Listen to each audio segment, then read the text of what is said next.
They're playing for, I believe, $5,000 more in scholarship money. They've both made quite a bit already. So this is a very important match for these guys. You kind of see them both looking very focused and stressed out here. And, this is a moment that could change their lives. So they've got to focus on this one. Yeah, big definitely. Moment. It's all you've been essentially working for. The hours that all of us as competitors put into this game is absolutely astounding. The dedication to something we love here, and you are exactly right, Scott. There is a lot of scholarship money on the line here for both of these players, as well as the other ones that finished at the high level here, all getting a little piece of that prize pool. Yeah, $10,000 for first place, $7,500 for second. So it's $2,500 they're playing for. A pretty big chunk of change. You come into this tournament, you're expecting, hopefully I'll put up a good performance, hopefully I don't embarrass myself. Instead, playing to become the world champion, playing for nice bit of scholarship money here, and we've had a really great series so far. Both sides now kind of have to think about, okay, what do I do here? What won me the first game that I won? What lost me the game that I lost? I think the big deal is definitely Thunderous in both games. Unfortunately, some of it being the Thunder Wave and Swagger going there. Oh my gosh. It's a big deal. Yeah, and both competitors taking till the final second. Guys, let's hear it from our fans live in Boston, Massachusetts at the World Championships for your two competitors. Your next world champion is on stage right now, guys. Keep it going for him. All right, here we go into the match now. Both trainers throwing out their Pokemon. We get the Heatran and Kangaskhan lead there on the top screen, and the Kangaskhan Aegislash, what is going on? Same leads as last time, taken to the very final second to choose the same Pokemon, but maybe it's the last two. Yeah, both sides completely unfazed by the previous game, just doing the same thing. I think that kind of makes sense in the sense that, I don't know, maybe if the Thunder Wave rolls, the Swagger rolls had gone differently, both the first two games results could have been flipped, so maybe both sides just think their strategy is right, and they're going to put this one in the hands of the game a little bit. Yeah, definitely, Sky, I agree with you. It's going to be really interesting to just see those choices. We saw it a little bit earlier in the top four, the same leads, but choosing completely different moves as Kangaskhan there for, I want to say, Hideyuki goes Mega, and or actually that was Shoma's Kangaskhan there going Mega, and now we will get the Mega Kangaskhan from Hideyuki deciding to keep both of these Pokemon in here, so no switching so far on any Pokemon.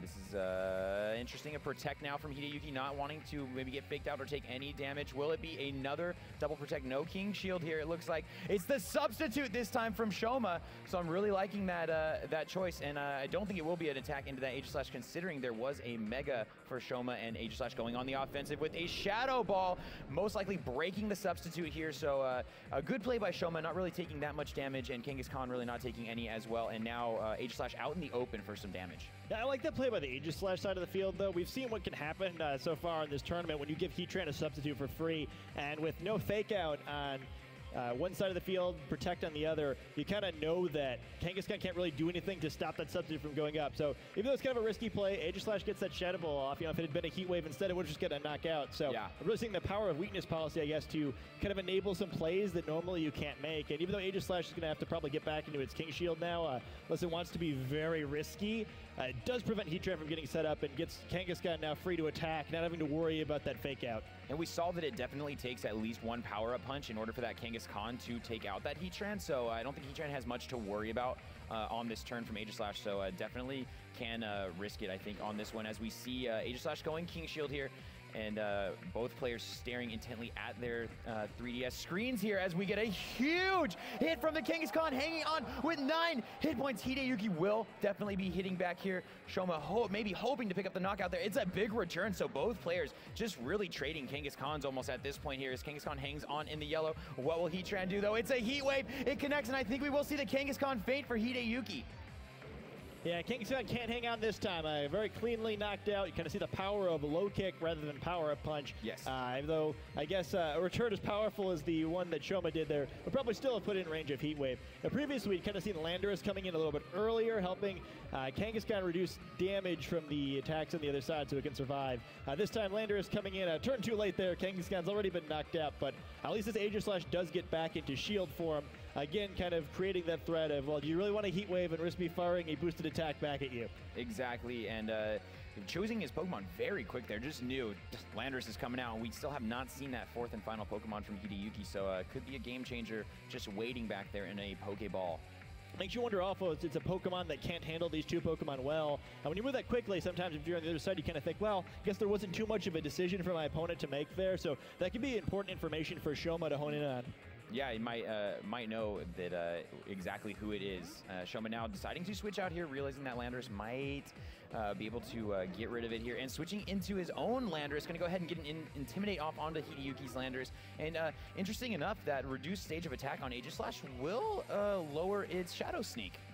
And not as relevant as usually is.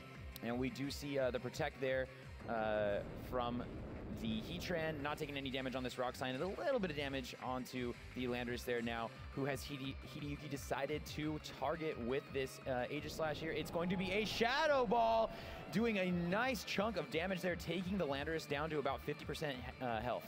Kind of fun that that's a Shadow Ball and not a Flash Cannon. You're just, I'm not scared of you, Kangaskhan. I know you're switching out. Yeah. That's very, very true there. A huge risk, considering you would not be able to hit into a normal type with a Ghost type attack.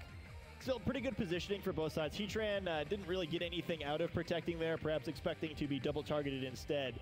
So a decent advantage now on the health of the Pokemon on the field. But the Pokemon advantage going the other direction. Very close match here. Either side can still easily take this one. And I do believe last time we saw Shoma's Landorus go first, I think, with that knockoff. So Shoma may be being able to use that to his advantage. Yeah, having the quicker Landorus is a huge deal here, especially for Rock Slide. And it does look like it's actually a Protect on Hideyuki's Landorus here. Aegislash may be going King Shield as well, so essentially a double Protect here. There will be no damage taken for Hideyuki on this turn, unless someone's got access to a move that I don't know about. So let's see what we get from Shoma here, who's looking to hit both these Pokemon, but it does not attack directly, I think, into that Aegislash there, so no reduced attack. And that's important, too. It's going to be key to try to probably get a knockoff on that Aegislash when the opportunity arises. If he thinks he can get a Heat Wave off as well, the combination of those two attacks should be able enough to knock out Aegislash before it's able to take advantage of that weakness policy. Unfortunately, the problem with that is that a Shadow Sneak and an Earthquake could probably do the same thing to Heatran if there's a way for the other side to pull it off. Unfortunately, you don't want an Earthquake with your own Aegislash in the field, so finding the opportunity to do that's going to be dangerous. Unless expecting a double target in the other slot, since you can activate your own Aegislash's weakness policy just as easily. Yeah, we've seen how much damage it can do even with a Shuka Berry on it, although I do think that we saw that Intimidate a little bit earlier, right? Yeah, I think you need a little bit of extra damage probably because of the Berry and the Intimidate. Yes, and here comes the Protect there of Heatran. And we're going to get moves from our knockoff now from Shoma into Hideyuki's Landorus there. Just trying to get rid of that item as we get some moves back. And it looks like great Protect there. Maybe a superpower. I'm not sure on the entire moveset here of this Landorus. And oh my gosh, great Protect there from Shoma. Yeah, Heatran stopping all those attacks. And that's kind of the strength of Heatran, right? It's such a dominating Pokemon. You don't want to just give it free substitutes to start firing off Heat Waves recklessly. It's a very difficult Pokemon for a lot of Pokemon to damage because of its great defensive typing. So the temptation is, you think you have an opportunity to get it just to fire a bunch of attacks that way. Heatran's blocked a bunch of attacks this round, and that's kind of what you have to do to keep an advantage like this one. Heatran's been on the field the entire battle right now, barely taking any damage. I believe it did most of the damage to itself, so it's doing pretty good. It's really sinking in for me right now, Scott. This is the last match of the Grand Finals. A ton is on the line. It's 1-1, and it's going to be absolutely incredible as Shoma looks to take his 4 Pokemon against the 3 Pokemon of Hideyuki. We see the Shield form now for Hideyuki on that Aegislash there in the bottom right. Not going to take any damage there, and not going to take any damage, of course, from a King Shield going into Shield form. But the Rock Slide should do something here to the Landorus there of Hideyuki, and it's going to hit back now with that superpower. Is it going to be enough after its item is knocked off? No! Heatran is still in there. We see the stat drops there for Hideyuki's Landorus, and what did Heatran decide to do? Oh no, I think Shoma attacking directly into that Aegislash, maybe with a flamethrower. Yeah, that it's also now too weak to use a substitute, so a bunch of things not going exactly right for Heatran there, but not being knocked out. We kind of, again, see the power of some of these Pokemon trained a little bit more defensively. Probably neither Earthquake or Superpower really being an option to pick up a knockout there because of the Shuka Berry, Heatran being just healthy enough. And Landorus is actually in a lot of trouble now. Even if it does pick up a knockout on this Heatran, it's reduced its defense by using Superpower, which is going to get it to a point where the enemy Landorus, if it can't knock it out, it's going to be incredibly close. And, that, again, once you get down to 2 Pokemon, just so limiting, once you can't switch anymore, you don't want to be the first player to fall down to that position unless you've got a big advantage from it. Still a close game, but this turn's going to be very important. We see the Protect now again on that Heatran slot. And Shoma should be going first here with a Rock Slide. Will it do enough through the reduced defense there? Yes, it does. Shoma picking up the Fate on Hideyuki's Landorus. And as you said, Scott, Hideyuki not left with a lot of options. He only has 2 Pokemon. But what will we see from Aegislash here as it goes into Blade form? It's going to be a Flash Cannon doing quite a bit of damage, but not enough to get rid of that very, very bulky Assault-vested Landorus. And Landorus hanging on in the red, and we will see the final Pokemon for Hideyuki. It is, of course, the Volcarona that has been in every single match. Yeah, not too surprising here to see Volcarona come in, and it could make a big difference here. Heatran's low enough. Normally a Pokemon that pretty much stops Volcarona from doing anything, but shouldn't take too much to finish it off. However, still going to be very important to try to knock out that Heatran. You don't want to get stuck in a position where Heatran at relatively full health has to face off for Volcarona. However, Aegislash, with the Shadow Sneak normally threatening knockouts here, unfortunately, I believe it's been intimidated, so it's going to have a hard time doing that. And the clock is also ticking down. With a 4-2 advantage, even if Volcarona could somehow close this game on its own, it only has a handful of turns left to do it. If Shoma's not going to win this World Championship, it's going to have to be someone changing something fast. The clock is ticking down. Only a few turns left. Yeah, that is absolutely huge. You're right, Scott. These matches have actually been taking a while, and it does actually look like Hideyuki going to go ahead and protect again, preserving that Aegislash with a King Shield. And Volcarona probably not going to like taking a Rock Slide if that's what Shoma has decided to do here. And there it is. It connects, and we're going to see that health drop big time. 25 hit points left on the Volcarona there, who looks to be bulking up. Yeah, see that Quiver Dance. If it can survive this turn, that could be a big deal. Let's see Shoma raising his hands. Oh no, does not connect on what I believe was maybe a Heat Wave then. Yeah, the Heat Wave probably would have clinched the championship for Shoma, but Volcarona now showing that yet another Pokemon can survive with very little health. Now is that boosted speed, special attack, and special defense from using Quiver Dance. Most likely the quickest Pokemon in the field.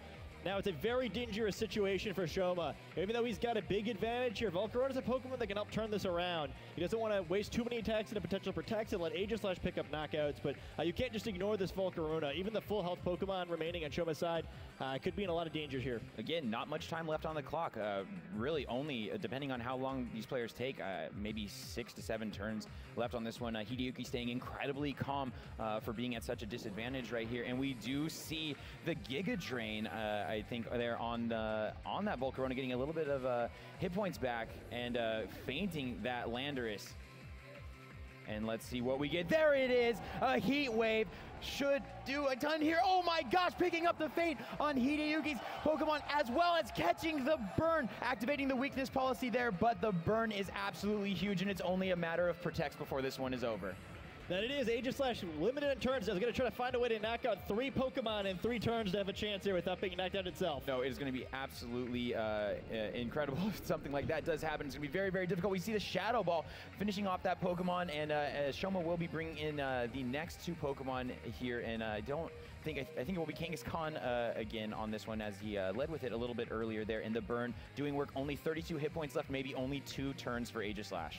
Yeah, time is definitely limited now. We see the full health Thundurus coming in. We do know it has Protect. Kangaskhan does not, but pretty tough to imagine way out of this one. Kangaskhan likely to go for a Sucker Punch here. Thundurus can do pretty much anything it wants. Looks like Shoma most likely to pull this off, and we see him run. There it is, guys. Both players shaking hands, and Shoma Holnami is your 2015 Pokemon Video Game World Champion. As he celebrates it again, passes out no shoes, knocked his shoes right off. He's done, folks. He is done. Pretty exhausting battle, as you can see there, but he played really well and deserved to come out on top. Seems like it took a lot out of him. And, I don't